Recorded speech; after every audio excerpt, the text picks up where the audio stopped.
अस्सलाम वालेकुम फ्रेंड्स। आज का जो टॉपिक है वो है द केस स्टडी मेथड। हमने मेथड स्टार्ट की हुई है, रिसर्च मेथड। पहले हमने ऑब्जर्वेशन मेथड पर बात की थी, फिर हम सेकंड में हमने कोरिलेशन मेथड पर बात कर ली थी, फिर थर्ड वीडियो हमने एक्सपेरिमेंटल मेथड पर बात कर ली थी।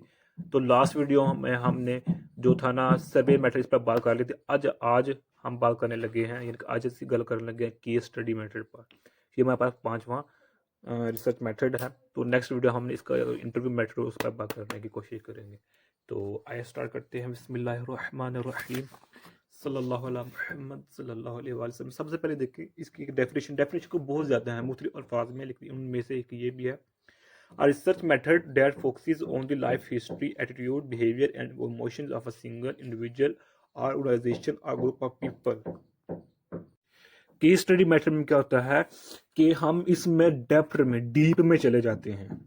हाँ, वो एक इंडिविजुअल है या ऑर्गेनाइजेशन है या ग्रुप ऑफ पीपल है, उनकी डिटेल में हम इंफॉर्मेशन लेते हैं। और ऐसी रिसर्च, ऐसा एक्सपेरिमेंट जिसमें हम किसी इंडिविजुअल या ग्रुप या ऑर्गेनाइजेशन की डिटेल में इंफॉर्मेशन, डेप्थ में यानी डीपली इंफॉर्मेशन हासिल करते हैं, उसको हम केस स्टडी मेथड का नाम देते हैं। ओके हो गया। अब हर मेथड यानी कि वो अलग बात है कि कौन सा टॉपिक हम चूज करने रहे, उस टॉपिक के लिहाज से डिफरेंट क्वेश्चन होंगे, लेकिन बेसिकली हम उनकी हिस्ट्री के मतलब जानते हैं, उनके एटीट्यूड के मतलब, उनके बिहेवियर के मतलब और उनके इमोशंस के मतलब। ये मेन चार पॉइंट्स हैं, यानी कि हर मैटर में ऑलमोस्ट यही होते हैं। इसके अलावा और भी हो सकते हैं, ये नहीं है कि नहीं होते। ओके। अब इस जो मेथड है केस स्टडी मेथड इस मेथड से हम ह्यूमन बिहेवियर के मतलब यानी कि डिटेल से जान सकते हैं।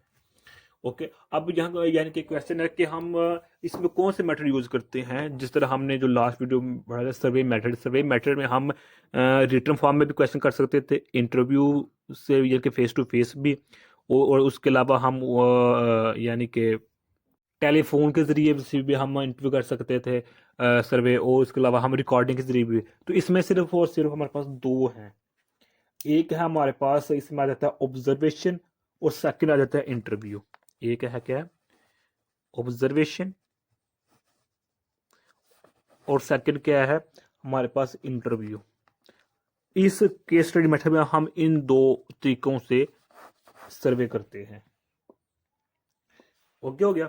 अब जब हम ये केस स्टडी मेथड करते हैं तो हम बाद में इसके रिजल्ट्स को फार्मूलेट करते हैं प्रिंसिपल बनाने के लिए, लॉ बनाने के लिए, कानून बनाने के लिए, ताकि अब बाद में आने वाले यानी कि उस माशरे में रहने वाले, उस सूबे में, उस मुल्क में रहने वाले लोगों को हम आसानी पैदा कर सके। ओके। अब ये केस स्टडी मेथड हो गया। Researchers ask questions people what they have done in past rather than observing the behavior of interests। यानी कि इसमें तमाम चीजें आ जाती है, जैसे मैंने बताया कि हिस्ट्री में हम उनसे पास्ट क्वेश्चंस भी पूछते हैं कि आपके साथ पास्ट में क्या हुआ, अब प्रेजेंट में क्या हो रहा है आपके साथ। ओके। यानी कि इसमें जो मेन बात बताई गई है कि हम उनके इंटरेस्ट को नहीं, इंटरेस्ट का एक फैक्टर है सही, लेकिन हम इंटरेस्ट से ज्यादा उस पर फोकस करते हैं पास्ट वाले क्वेश्चन पर। ओके। ताकि जो हमारा केस स्टडी मेथड है वो एक मजबूत उसका रिजल्ट बन सके। यानी कि researcher ask people what they have done in past rather than observing the behaviours of interest.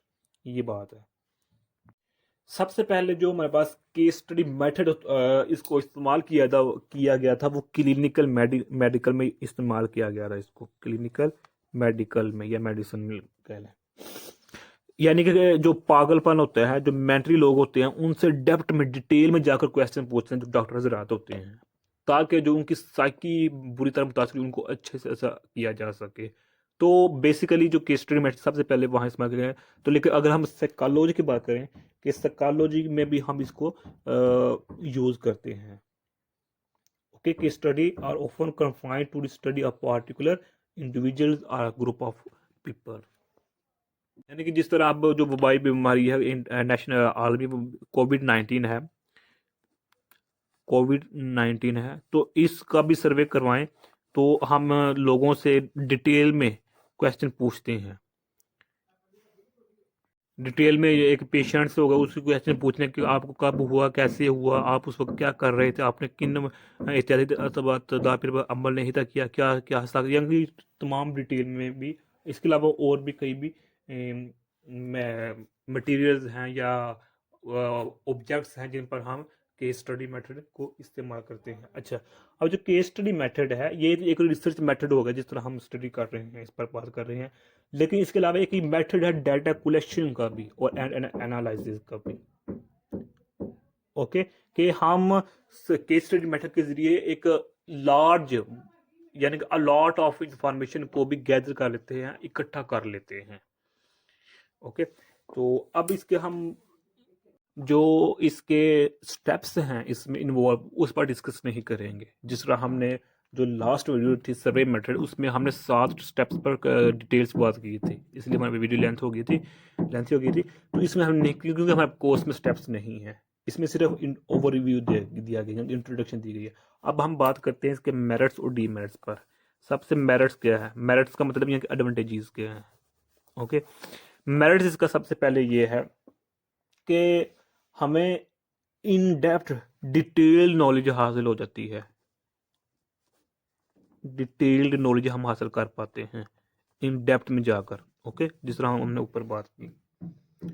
Okay, तो इसमें और सेकंड केस क्या है कि हम diagnosis and treatment of behaviour कर लेते हैं, कि जो मुआशरे में, इंसानी मुआशरे में जो बिहेवियर है बुरी तरह मुतासर हुआ है इंसानी किरदार, उसको इफेक्ट करने के लिए, पॉजिटिव वे में उसको अच्छा बनाने के लिए हम डायग्नोसिस कर लेते हैं एंड ट्रीटमेंट कर लेते हैं through this research method.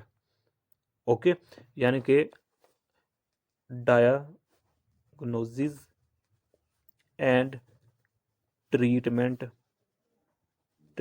Of behavioural problems. Okay,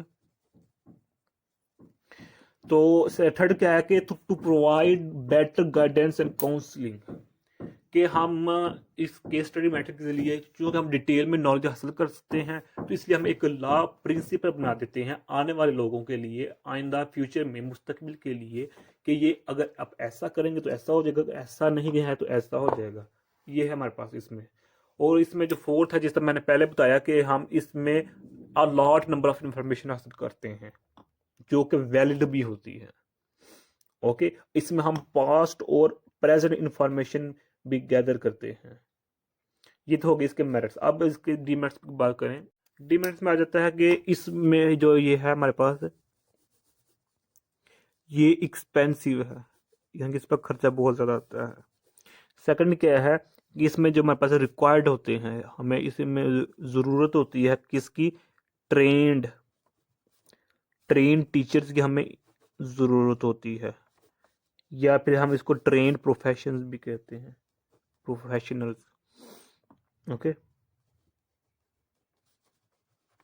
की ज़रूरत इसमें होती है। तो ये इसके डीमेरिट्स थे। इसमें एक और इसका डीमेरिट है, वो ये है कि चूंकि इसमें जो कॉन्टेक्ट होता है, इंफॉर्मेशन होती है, वो रिपीट हो रही होती है, बार बार रिपीट हो रही होती है, इसलिए जो रिसर्चर्स होते हैं वो बाद अपनी जो साइंटिफिक ऑब्जेक्टिविटी होती है वो लूज कर देते हैं, जिसकी वजह से जो हमारा रिजल्ट होता है वो भी मिसलीड होता है।